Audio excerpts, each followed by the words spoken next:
Assalamualaikum warahmatullahi wabarakatuh. Alhamdulillahirabbil alamin wassalatu wassalamu ala asrofil mursalin wa ala alihi washabbihi ajmain. Amma ba'du.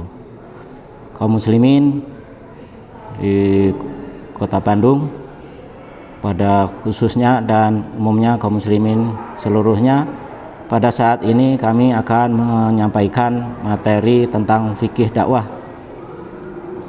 Fikih dakwah ini seringkali kurang dipahami sebagai seorang ustadz atau ustadzah yang akan menyampaikan tentang dakwahnya. Asal katanya da'a yad'u, yang artinya mengajak, mengundang, menyeru, sehingga pengertian dakwah itu sendiri secara umum mengandung arti merangsang, merespon seseorang baik di dalam mendakwahkan ilmunya maupun cara-cara metodik cara mengajaknya. Kemudian kita dalam mengatasi problematika di lapangan tentang berdakwah, kita mesti harus berbekal, yaitu baik itu secara dakwah umum, secara dakwah khusus, dan secara dakwah wardian. Allah berfirman dalam surat Al-Quran, surat An-Nahl ayat 125, A'udzubillahi minasyaitonir rajim, ud'u ila sabili rabbika bil hikmah wal mau'izatil hasanah wajadilhum billati hiya ahsan inna rabbaka huwa a'lamu man dhalla an sabilih wa huwa a'lamu bil muhtadin. Serulah manusia kepada jalan Tuhanmu dengan hikmah dan pelajaran yang baik, dan berbantah mereka dengan cara yang baik. Sesungguhnya Dia Tuhanmu lebih mengetahui tentang siapa yang tersesat jalannya, dan Dialah yang mengetahui orang-orang yang mendapatkan petunjuk. Hal ini pula yang perlu kita sikapi dalam berdakwah, tidaklah sembrono atau hanya sebagai sekedar mengungkapkan kata-kata, akan tetapi bermakna pendidikan, juga meluruskan metodologi caranya kita menyampaikan.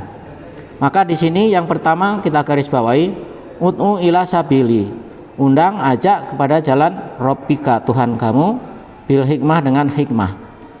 Kaidah usul mengenai al-hikmah diartikan yukhariku minal ilmi wal amal, dengan hikmah, dengan ilmu yang kita miliki, sehingga sampai mampu menggerakkan seseorang itu menjadi berubah, yang kurang baik menjadi lebih baik, yang sudah baik lebih memperbaiki untuk kedepannya lebih sempurna lagi. Wal mau'idah, dengan pelajaran, ini proses pendidikan yang tidak cukup sederhana, tapi ada sibghah-sibghah awal dari mulai madrasah diniyah, kemudian kita melihat di sanawiyah, melihat di MA dan sebagainya. Proses ini adalah proses yang panjang. Makanya dengan mendengarkan kita cara memberikan satu support tentang dakwah ini, kita senantiasa akan tergugah kesadaran umat Islam untuk senantiasa setiap muslim berkewajiban untuk menyampaikan al-haq, sehingga Allah SWT menegaskan al-haqqu mir rabbika fala takunanna minal muntarin, sampaikanlah hak, jangan termasuk orang yang ragu-ragu. Kemudian wajadilhum billati hiya ahsan, kalau menemui sesuatu yang sekiranya ganjil menurut pendapat, maka kita harus berdiskusi, telaah masalah atau kajian masalah. Nah, inilah apiknya Islam, wasawirhum bil ma'ruf, dengan bermusyawarah secara yang terbaik. Cukup enggak? Cukup. Inna rabbaka, sesungguhnya Tuhan kalian, huwa, Dia Allah SWT, a'lamu, lebih mengetahui, bimang dola, orang yang tersesat, an sabilih, jalannya, wahwa, dan Dia a'lamu, Allah SWT lebih mengetahui, bil muhtadin, orang-orang yang mendapat petunjuk. Segitu. Kiranya terima kasih atas penyampaian materi tentang fikih dakwah ini, tidak puas, sehingga senantiasa berkelanjutan, kita dapat bersua kembali dan mendapatkan kajian-kajian yang terbarunya. Dari saya, wassalamualaikum warahmatullahi wabarakatuh.